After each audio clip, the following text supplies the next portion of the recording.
You're listening to Selling the Dream.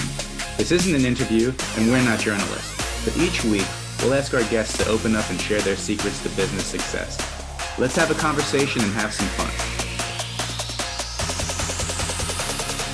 Hey everybody, and welcome to our latest episode of Selling the Dream. I am Ken Jordan with Princeton Mortgage. I don't say that often enough. I think I'm going to start saying that a little more.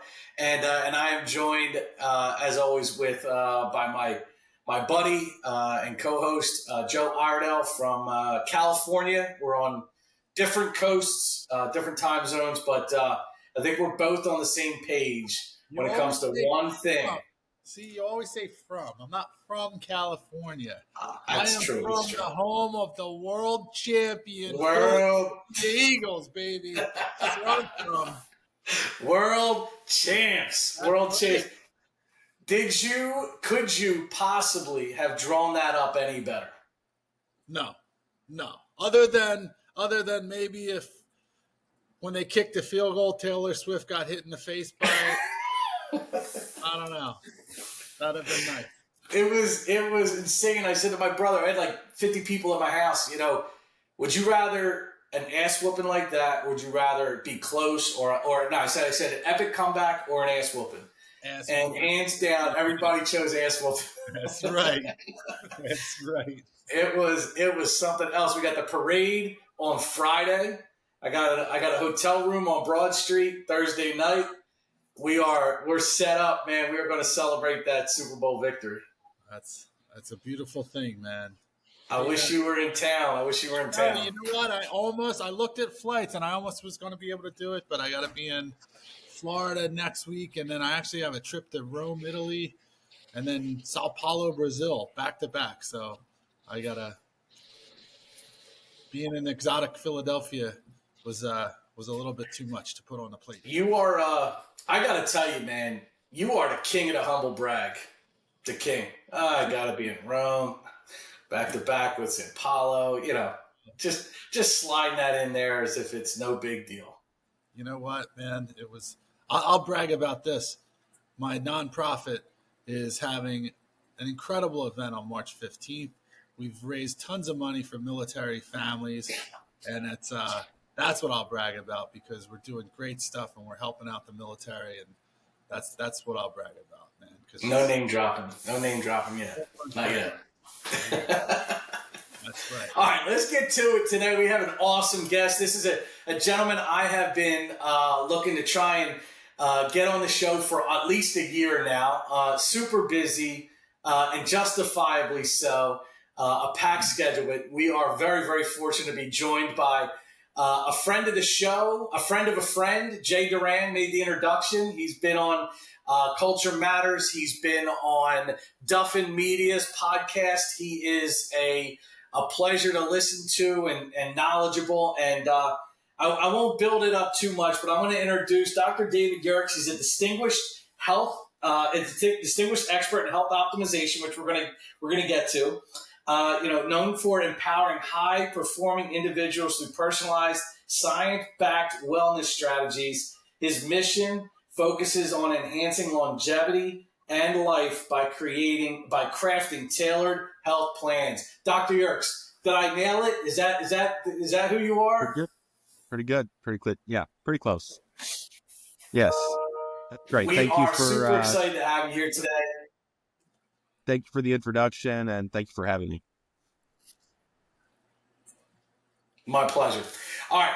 So I always forget to do this. And then I awkwardly have to reintroduce it later on in the show because I forget. I'm not going to forget today. We're going to start with Two Truths and a Lie, which is how we're supposed to do it every episode. I just always screw it up. So Dr. Yerkes is going to give us two truths and a lie. Joe, the human lie detector, is going to tell us at the end of the episode which ones he thinks is true and which ones he thinks is the lie.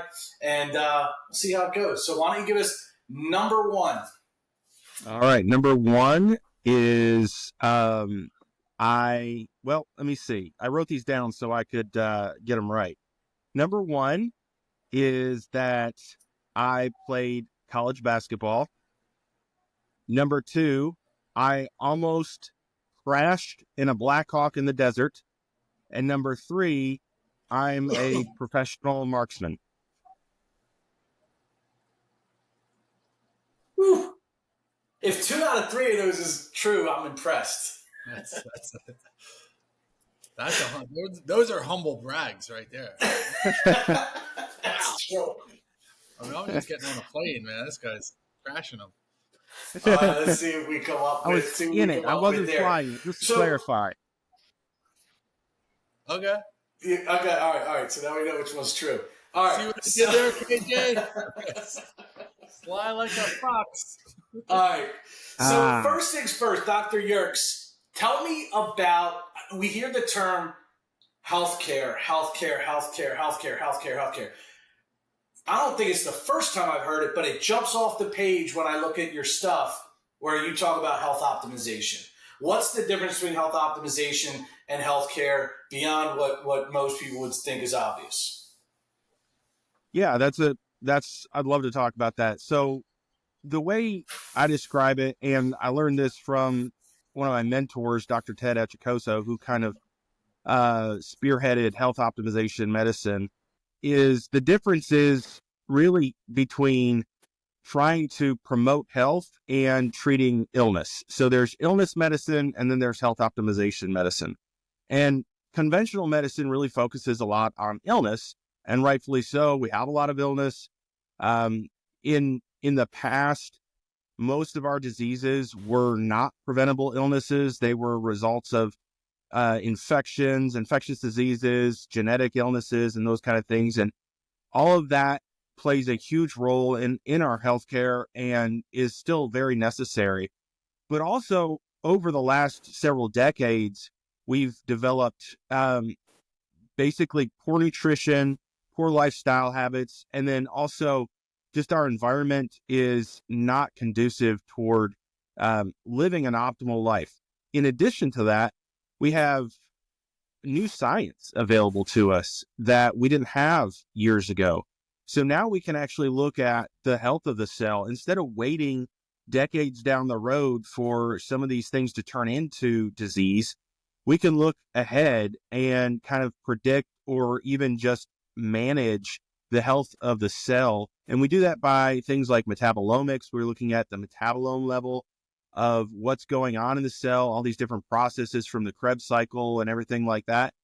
And that is really what we consider health optimization, is basically in optimizing the health of the cell, and so essentially optimizing the health of us, the organism.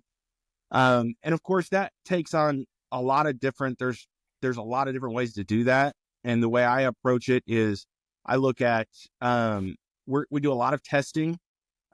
Initially up front, we do a lot of testing, and then we talk about, okay, what does that testing mean and how do we deal with that? And then we look at implementing changes in whether that be pharmaceuticals, nutritional interventions, supplements, lifestyle interventions, and things like that. So it's really kind of a holistic approach to optimizing our health from the cell and onward. Interesting you said holistic. And we're gonna take this conversation just from a guide standpoint. We're gonna take this into like entrepreneurship, leadership, some of the things that the audience that we, I guess, our target audience, for lack of a better word, entrepreneurs, salespeople, lead people in a high leadership role, and how their health is impacted and things they could do to operate at a high level. But I want to start with where the industry, the medical industry, is headed versus where it's been.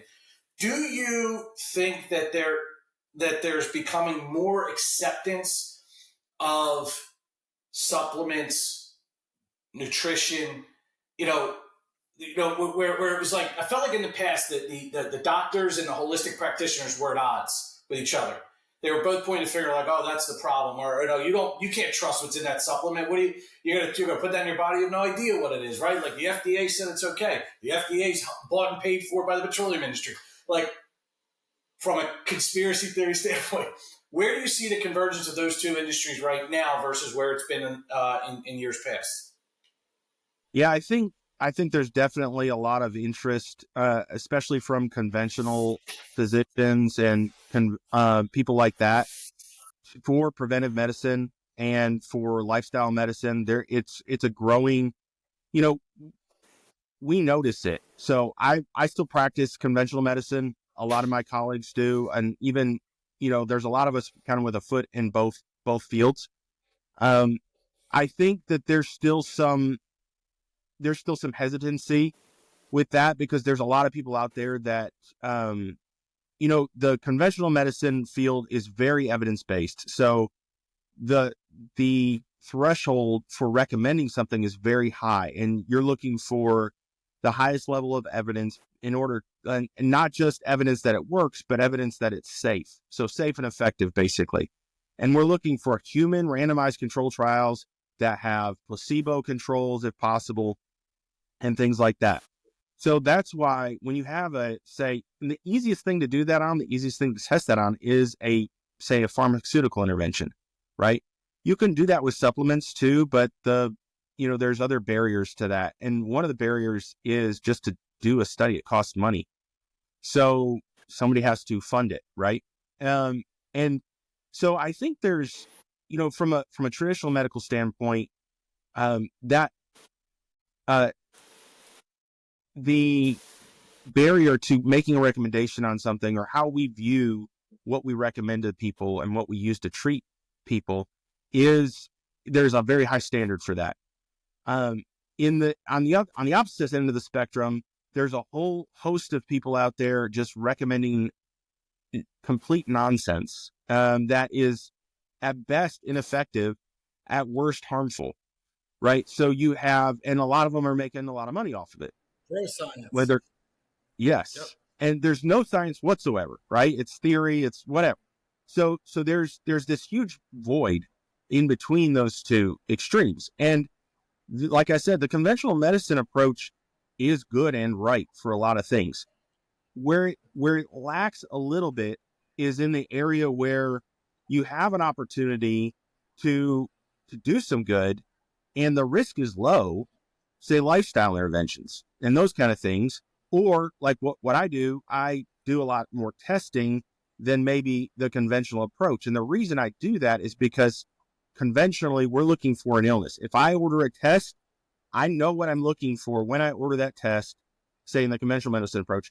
I know what I'm looking for, and I know what I'm going to do about it when I get the result. It's a little bit different than screening and looking for optimal health. So I'm not looking for disease, I'm looking for health.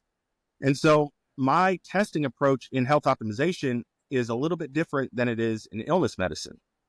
So you ask the question, is that void kind of getting closer and closer? And I think it is. I think there's always going to be a place for the conventional medicine approach, and there's always going to be a place for the alternative approach.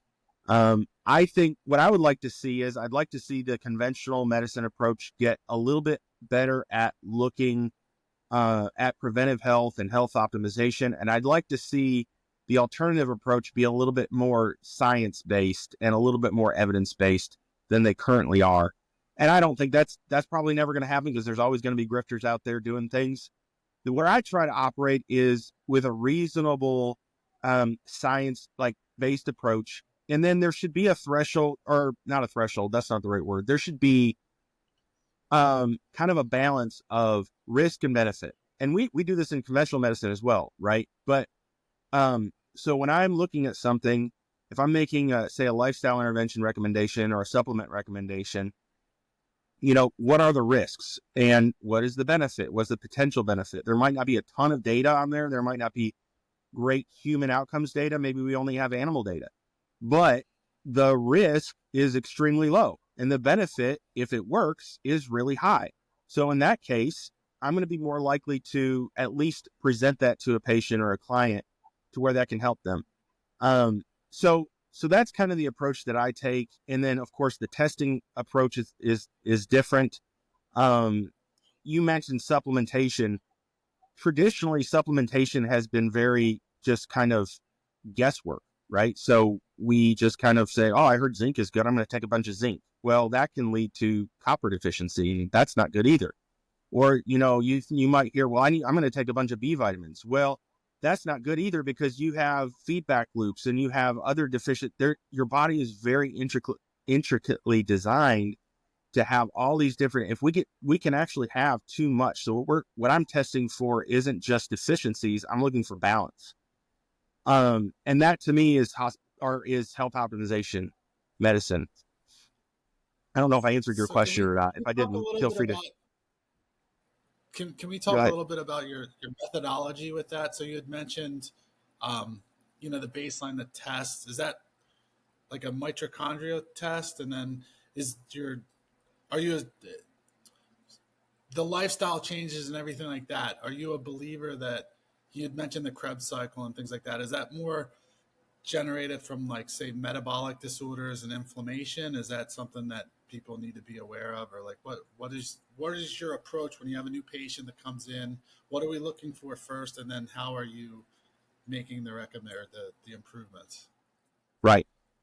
Yeah. So the approach is, yes, we look at metabolic health, mitochondrial health. We look at epigenetics. We look at toxic influences on the body. And we test for as much as we possibly can for all of those things. There's about 125 standard biomarkers that we look at that most people don't look at. The other thing we do is we do something called metabolomics, which is looking at the metabolite level. Instead of just doing like a serum test we'll just use vitamin D we'll use magnesium, for example. Okay. Instead of just looking at a magnesium level in the serum, what happens is your body is going to kind of equilibrate the level in the blood with the level in the cells and kind of make a homeostasis. Even if you don't have enough to really be functioning optimally, to be using that in the full, it's like, think of like a business or a factory. If you're low on supply of something, you're not going to shut the entire factory down. You're just going to try to utilize it where you need it the most, and then you're going to, ration it and that kind of thing. Your body does a very similar thing. So what we're looking at, what we can test is by the metabolomics, by looking at the metabolites, we can see what processes are actually functioning at full level and those kind of things. So we can actually see what is the need here for magnesium versus just, if your serum magnesium is actually low, then you are very depleted. Like it's gone too far.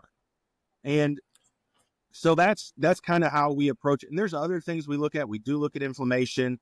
Some of the testing we do is to kind of give people an idea of kind of where they're at. So maybe if I do a DEXA scan for body composition, is that looking for a disease state, or is it just telling, hey, here's where you are. You have sarcopenia, which is a lack of muscle mass, and you also have a high body fat concentration.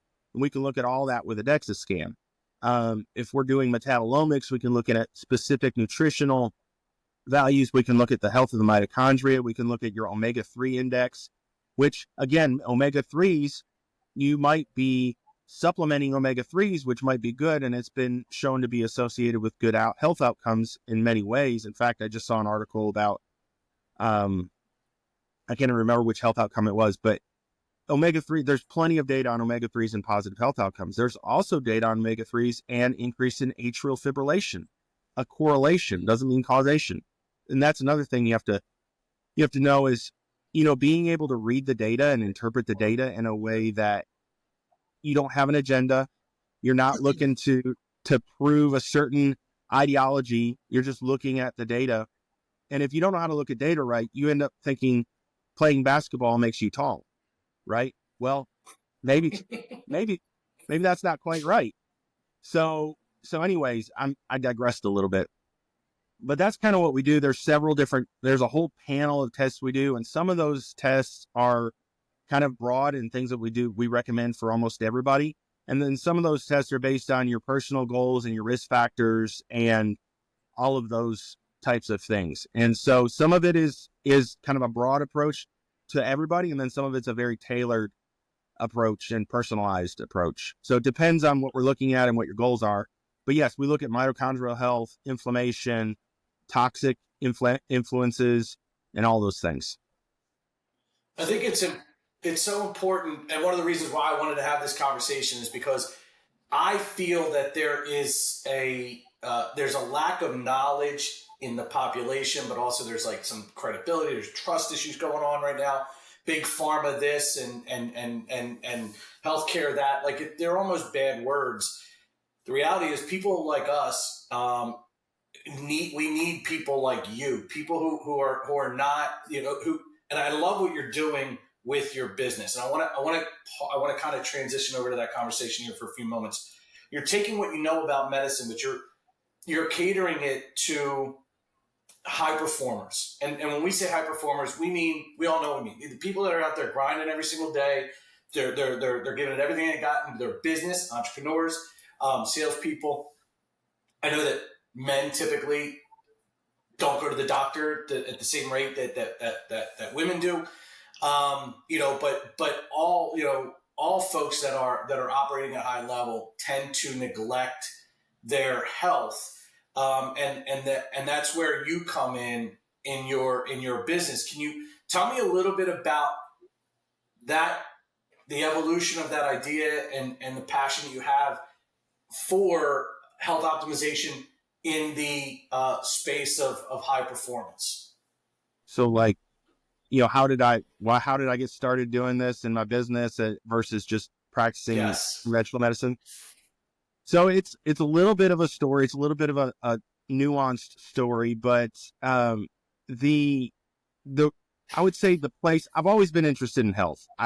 That's one of the reasons I became a doctor. When I was 8 years old, I was reading health and fitness literature. I was making makeshift weights in the garage with my brother to exercise and work out.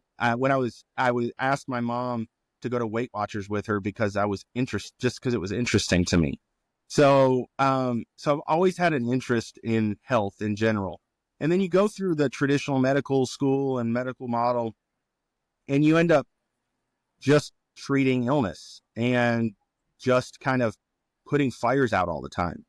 And the amount of time that you have, because this is so insurance, you want to talk about the bad guys, big pharma and all that, insurance, health insurance, so-called health insurance is the bad guy. So yeah. You're on record to say. Oh, that Yes. is 100% correct. Yeah. I want to be careful how I don't want to put a target on my back. Pardon me? You're cash pay for what you do, or are you through? Yes, my business is cash pay because insurance doesn't cover it, first of all, what I do. And also it removes that barrier between me and the patient, and I can do what's best for the patient. I don't have to, spend time and add staff just to negotiate with the health insurance company. So, which is going to end up failing anyways, because they don't value this. So yes, my business side of what I do for health optimization is cash pay. But so anyways, that all those frustrations that you're seeing come out of me, we're building up, and I love practicing hospital medicine. I love taking care of sick people in the hospital. We get the sickest of the sick, and we get to help them get better at the worst time in their life. And I truly value that. It's a blessing to be able to do that. But also on the other hand, after about a decade of that, I started just kind of feeling frustrated. And there was a specific instance where I was on night call. There was a overhead stroke page made. We're having a stroke. Somebody's having a stroke on this unit. I was responded to it. And this was a man who was in his 40s and had come in with a heart-related issue, AFib, and ended up throwing a clot from the AFib and having a massive stroke. And I just remember seeing him, his fear in his eyes. He couldn't speak. He couldn't move half of his body. And knowing what the rest of his life was going to be like. And, I dealt with the situation, and I just remember hearing his wife screaming at the nurse's station, not yelling at people, but just like crying, in distress. And I'm looking back at his chart, and it's like, overweight, high blood pressure, diabetes. And I'm thinking, all of these are preventable problems that led him to have this AFib. And and I just felt compelled to do something about it and to try to help other people not get there, even outside of what we were already doing. So that was 2018. Now go back a little bit to 2016. In 2010 or 2009, I joined the Army Reserve. It was just something I always kind of wanted to do with my life, and I joined the Army Reserve as a physician. And in 2016, I was sent to the aviation medicine course, so to become a flight surgeon for the Army. And during that, they teach you basically. This was my first introduction to health optimization and medical, like performance medicine. So what our job is to make sure that the aviators and special operators are operating in, the best health that we can get them, so that when they're in a cockpit at night or whatever, their physical, there's nothing limiting them physically. And so that was and they say, aviation medicine. So conventional medicine is abnormal physiology in a normal environment. Aviation medicine is normal physiology in an abnormal environment, or aerospace medicine. So that was my first introduction in 2016 to like health optimization medicine and just kind of performance medicine. So then 2018, I had that epiphany moment with that stroke patient, and I just started putting out an outline. I didn't know what it was going to be. I didn't know what it was going to, I just started putting my thoughts down on paper. And first I thought it was going to be a book. Then I thought maybe it'll be a course. And then it turned into a coaching program. And the more I learned about health optimization and some of the science behind it, one of the things I really wanted to look into was the psychology of why we don't do, because even if he had done the basic things that everybody knows. Now I work with a whole nother level, like the place that we take people is a whole nother level. But even if he had just done the thing that everybody knows to do, he probably would have not ended up in that position. So I thought, well, psychologically, why are we not doing this? So I took a whole, track of like research on habits and habit formation and all of those psychological things that impact why we do or don't do what we do. And so that obviously has a huge impact on our implementation side of our program. And so that's kind of, and over the years, well, it hasn't been linear, as most people's stories are not, right? So that was 2018. In 2019, I was deployed to the Middle East again. In 2020, I came back, and y'all know what happened in 2020, right? COVID. And I'm a hospital medicine physician. So it was 2 years that was a blur, basically. And so, but I continued at any time I continued doing my research and continued working individually with patients. And then, over the last couple of years, have really kind of fine tuned what the program looks like, and then also kind of where we're going to go in the future. So I hope that answered your question. I know that was a long answer, but it was kind of an evolution of me personally.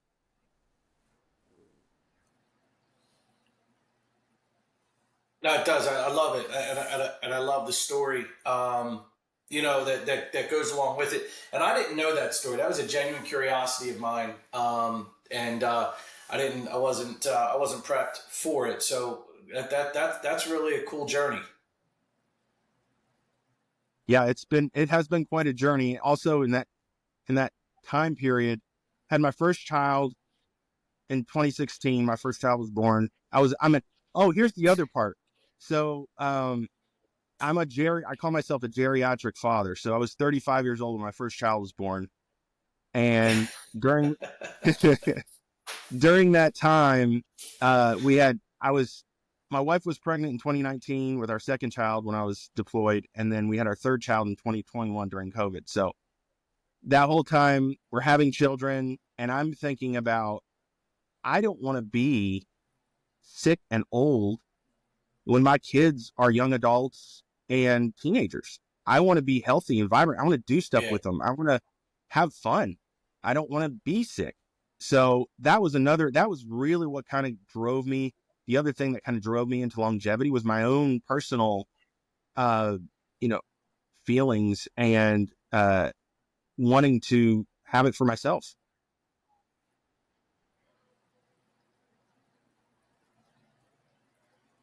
So speaking of longevity, the fountain of youth, you're talking to two people who burned the candle at both ends for a long time, probably made some good decisions and some bad decisions. Joe's in a much better place today than he was 20 years ago. True. What are some tips that you can give in that area? Like if you could only give someone one piece of advice, what would it be? Ooh, man, that's the one piece of advice thing is hard because there's really four main things that if you get this right, just without any testing or any of the really high level stuff, if you just do these four things, you'll be better than most people. And the first, you asked for one. So the first one is get your sleep right. And here's why. Sleep quality and quantity. So not just getting 8 hours in, but it needs to be a good quality sleep. And that's a whole conversation. But if you get your sleep right, it impacts your health directly. So we know it impacts dementia, it impacts cardiovascular illness, it impacts our hormones, directly impacts our health. Knowing good knock knock and it also indirectly impacts our health.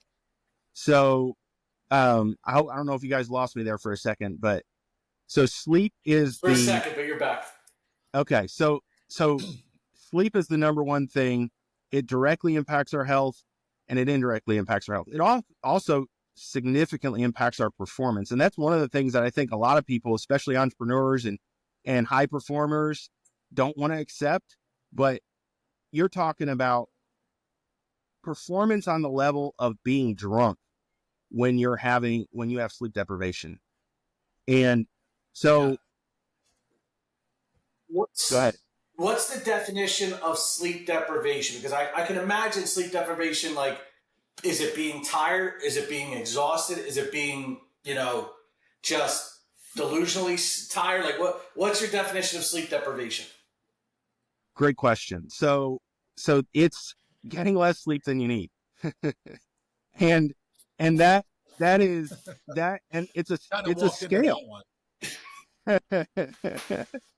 So there's no exact. So like if you're training extra hard, you need more recovery. If you're doing more, you need more recovery and you may need more sleep. Now there's ranges, right? So like as we know, like as you pass the 7 hour, the 6 hour, the 5 hour mark, you get worse and worse outcomes, right? So there are some benchmarks there that we know about where you can see, significant decline, but a lot of it has to do with what you're trying to accomplish, what your goals are, and also what your recovery is. If you're sick, if you're trying to avoid being sick. So, one of the reasons that, like, if you're trying to get better after you get sick, if you catch the flu or a cold, and then you try to do everything afterwards, you're losing. You need to prevent that. Like, it's much easier to prevent than it is to treat it. So, and one of my favorite quotes of all time is, "An ounce of prevention is worth a pound of cure." So that is very, very correct for our health. Now, so you asked, what is sleep deprivation? And so, yeah, it basically boils down to getting less sleep than you need. And, you mentioned something about how you feel. Is it, if you are noticing the effects of sleep deprivation, you are way gone. You're way too sleep deprived. Really? Yes. So because like if you're like falling asleep at your desk, or you're just like, oh, I feel so tired, or you're just like, you're having trouble word finding or brain fog, all of those things, those are signs that you're on the opposite spectrum of optimal performance. So what we want to be performing optimally, right? We want to be working, like hitting on all cylinders. And then the brain fog and the trouble word finding, that's the opposite end of that spectrum. And there's a whole area in between. There's a whole scale in between of from where you go backward from optimal to noticeable.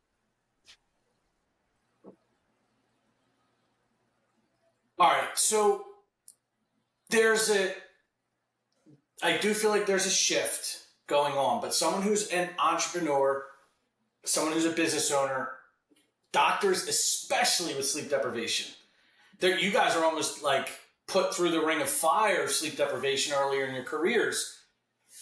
How can you convince someone that sleep is the new flex? How can you convince someone that getting up at 4 a.m. and taking a cold plunge and running 3 miles, like, you're better off sleeping till 7, getting your 8 hours? Hold on. I tell him I wake up at 4:30 every morning. I go to the gym. I work out in the morning. I come back. I do my day. I take a nap every day. I take a 15, 20-minute nap every day. But the key is I go to bed the same exact time every single night, and I wake up at the same time every morning. So I see what you're doing there, KJ. You're trying to say that, God, I don't need to wake up. And if you wake up early, dude, you're going to be way better than 99% of the people out there. I will die on the sword with that statement. But well, let's let the doctor answer, Joe. Let's let the doctor answer. I'll just put my 2 cents in, and So, see if that's medically Joe, correct. without knowing the sleep duration and looking at your sleep quality and everything like that, there's some things that you said in there that are very good. One, getting up and going to bed at the same time every day is essential. It's extremely important for your sleep quality. So when your sleep quality is really good, and especially when your circadian rhythm is on point like that, especially getting up and going to the gym, that can actually shorten how much the duration of sleep that you need. So you may only need 7 hours or sometimes 6.5 hours to be fully rested, because your body is really resting and getting everything it needs during that time, because you are so on point with your circadian rhythm. And circadian or chronobiology is a whole field that we talk about and that I counsel people on. And it's extremely important. The other thing you're doing well is you're getting up and going to the gym. So we know that some of the, at least performance losses that we get and other biological inflammatory and things like that, problems that we get with sleep deprivation are actually improved if you are mitigated, if you will, if you're working out. So exercise is kind of the second. We talked about sleep. Exercise is the magic pill. That would be the second one that is really kind of just right there. The reason I say sleep is the most important is because it's the foundation. If you don't get enough sleep, I said it directly impacts your health, but it also indirectly impacts the other areas. Exercise, you're less motivated. Typically, most people are less motivated and they perform worse with exercise. Their hunger hormones change. Their glycemic control changes if you don't have enough sleep. So that means your blood sugar isn't as well regulated, which has longevity and performance effects. And then your mood changes too. So if you're cutting your sleep short, it impacts your REM sleep, which is typically at the end of the night. And that impacts your mood and your cognition and all of those things. So it directly and indirectly impacts but what you said, Joe, you're getting up at the same time every day. You're going to the gym. Those two things are really, really big in improving your sleep quality, which can actually shorten how much duration you need to be in that optimal zone. But that's why I answered that original question, Ken, so ambiguously, because it does matter. Some of those other factors all play a role. Does sleep? I'll throw a little hack in there too that I learned a long time ago. Before I go to sleep, because it is hard to go at the same time every night, but I do. But anytime before I go to sleep, I count on my fingers the number of hours I have to sleep. And typically, I set an alarm, but I usually wake up right before the alarm. But if I know mentally in my brain how many hours I have to sleep, then like I feel like I get through like the full sleep cycle because I'm not like anxious whether my alarm's going to go off or not. So that's a little hack that I share with people too. But I sleep like that. to me is the most important thing in the world. Yeah. And I agree. One of the things that waking up, is a lot easier when you. And this is one of the things I enthusiastically talk myself into being excited about waking up at a particular time, rather than dreading it. Some people are like, oh, I got to get up at 5.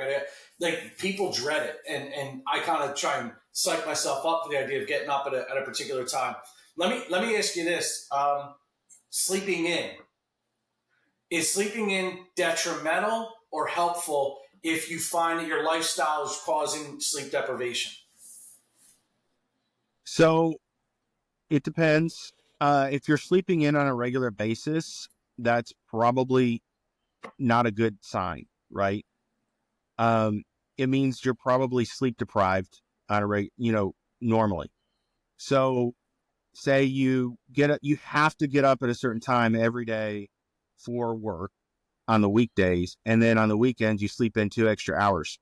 There is data that shows that circadian rhythm disruption is detrimental to our health. And I don't know if that's just because you're sleep deprived through the week, or if there's evidence that it's actually coming from the circadian rhythm disruption.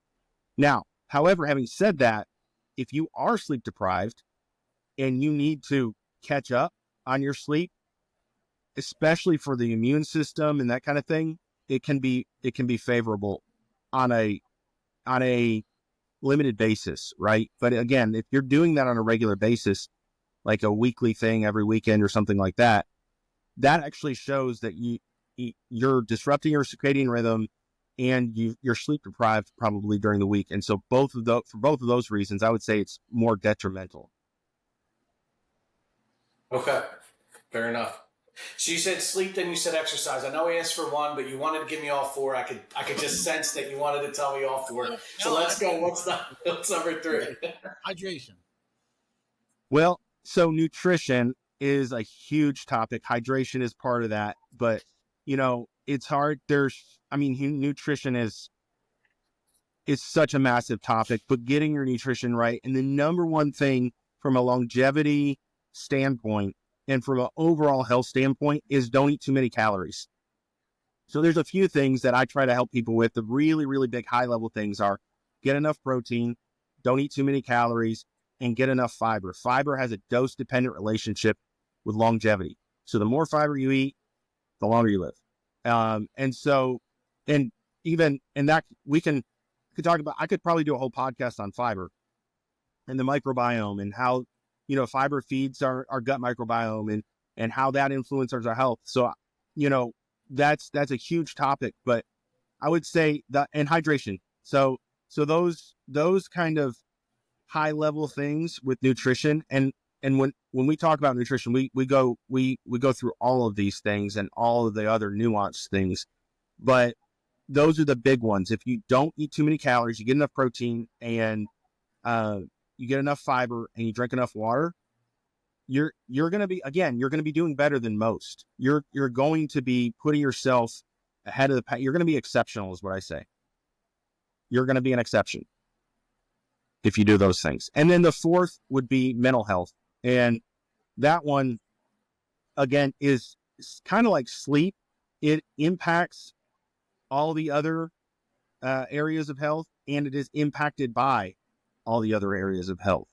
So, but mental health, there's a fair amount of good data that a good community, good social network, and having a positive mental health is like just a positive attitude is strongly associated with longevity. So like just your social interactions. In fact, I literally just saw something the other day that said, loneliness is associated with poor longevity. There's a lot of data on this. So mental health, not just from like a, do you need to see a psychiatrist type of thing, but just mental wellness and stress management. So stress wreaks havoc on our system. Chronic stress, short-term stress is good. So we call those hormetics. Exercise is a short-term stressor, those kind of things. But long-term chronic stress wreaks havoc on us. And so we need to learn how to manage that and how to deal with that.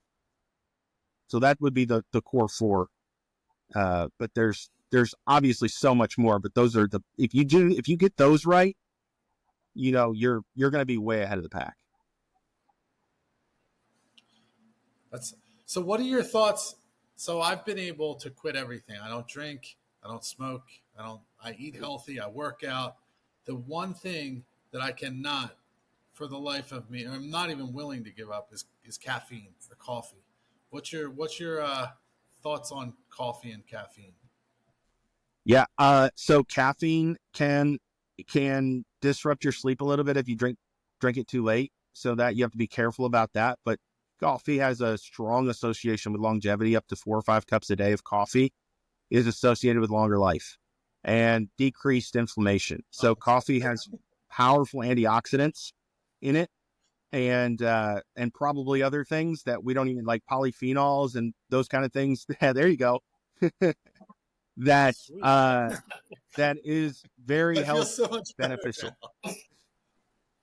Yeah. Right. So so coffee's good for you.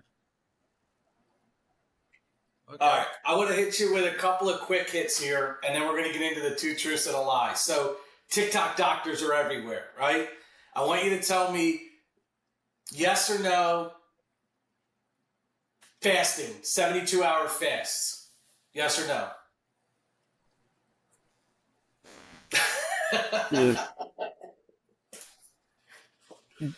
That's a tricky one. I'm gonna say no. A 72-hour fast. Cold I'm gonna plunges. say no. Cold plunges.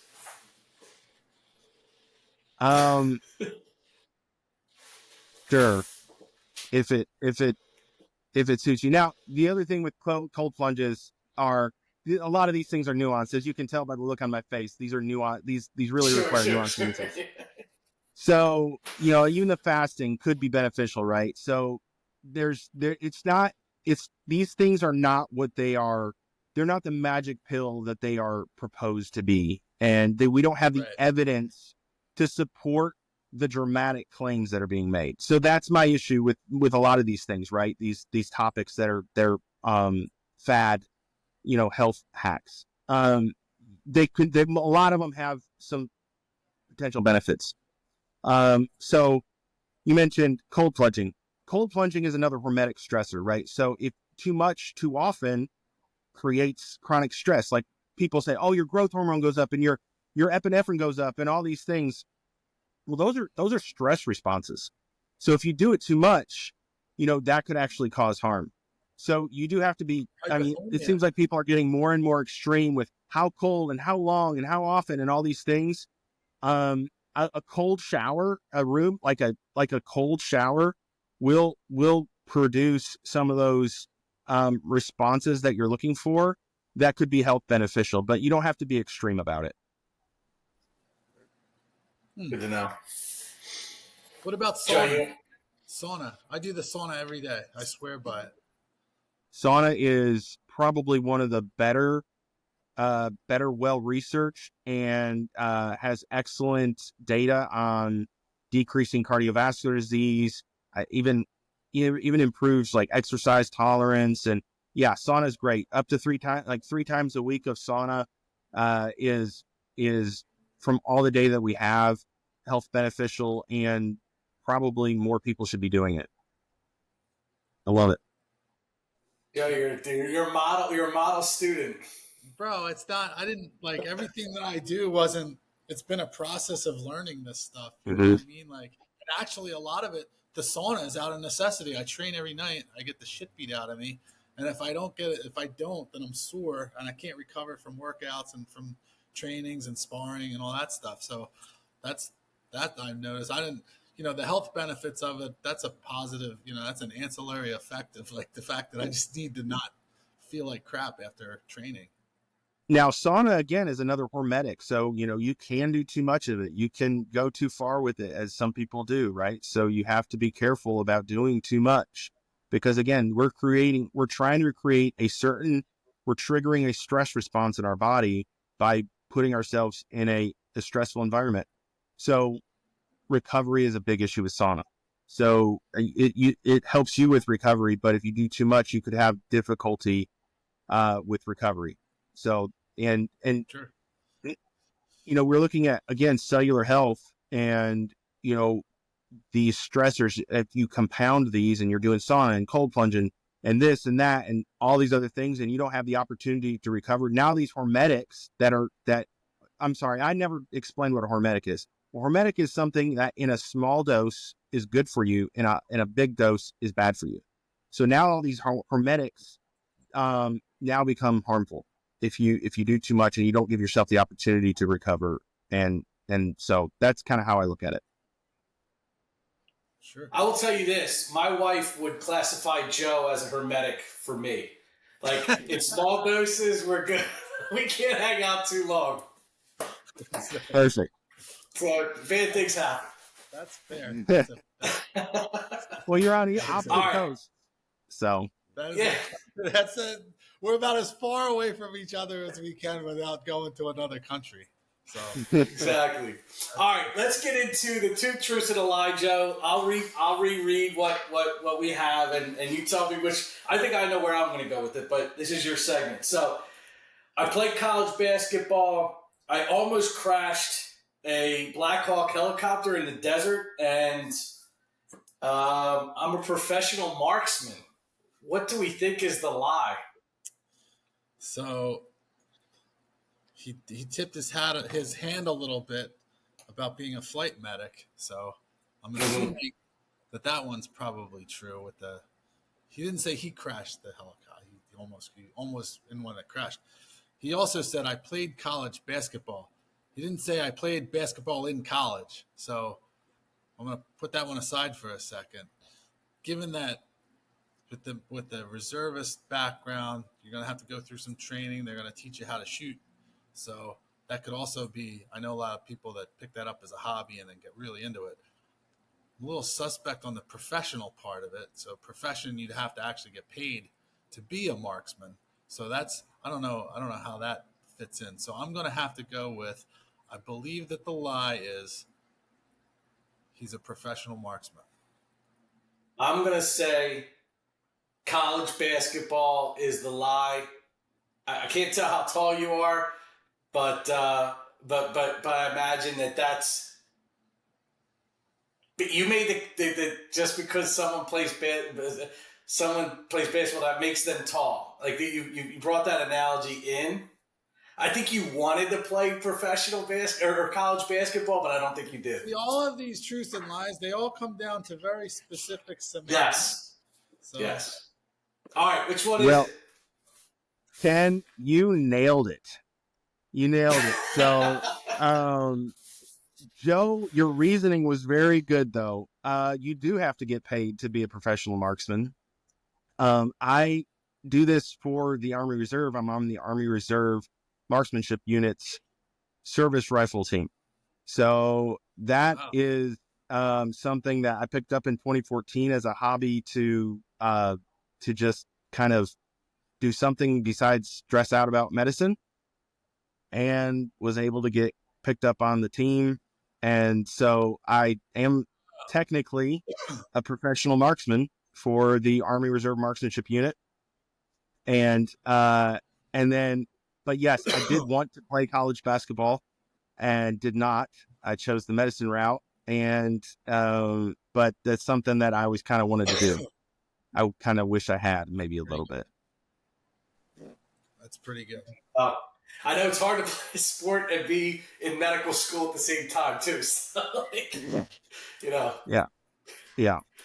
I did play. Listen, well, I guess technically I played intramurals. I was really referring to like I played on a team. I did play intramurals, but Sure. that doesn't really count in my opinion. So, but That's fair. Joe, you were on the right track. If I had been, I wasn't trying to be sneaky like that, but I like you, man. You were, In the spirit of two truths and a lie. yeah, I wasn't At trying least to, he I wasn't wasn't like the trying to be guy who tricky. gave all truths. No, we There had you one go. guy that said he claimed they were all truths, but they turned out to all be lies. Like we did some research after the fact, and I was like, I called it out from the beginning, but that's neither here nor there. Neither here nor There you there. go. All right, Dr. Yerkes, thank you very much for joining us today. I really do appreciate it. I can't wait to have you back on because we could, we could literally, I could talk about this stuff for hours. And I know that it's an area, especially for the people that are listening, the entrepreneurs out there, the people that are grinding, like we can't sacrifice this stuff. Or I'm in my mid 40s, Joe's in his mid 40s. We can't afford, it's a necessity now that we start to take care of ourselves or we're not going to be around, long enough to enjoy the fruits of our labor. So, why do all this shit if we're not going to stick around and long enough to enjoy it? So I appreciate your knowledge. I appreciate your candor. I appreciate your joining us, and I can't wait to see you again. Thanks for having me. Thanks for listening to Selling the Dream. We know you don't want to miss a single episode, so go subscribe today wherever you get your podcasts. And then make sure to share the show with your friends and leave us a review.